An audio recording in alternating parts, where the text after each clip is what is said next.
How I make a delicious Indomie with tolo beef. First, I fry my onions, add garlic, and then add your salted beef.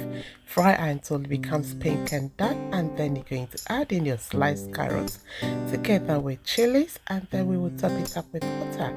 Don't forget the seasoning that came up with the Indomie. Once that is in, you want to add your Indomie. Simple.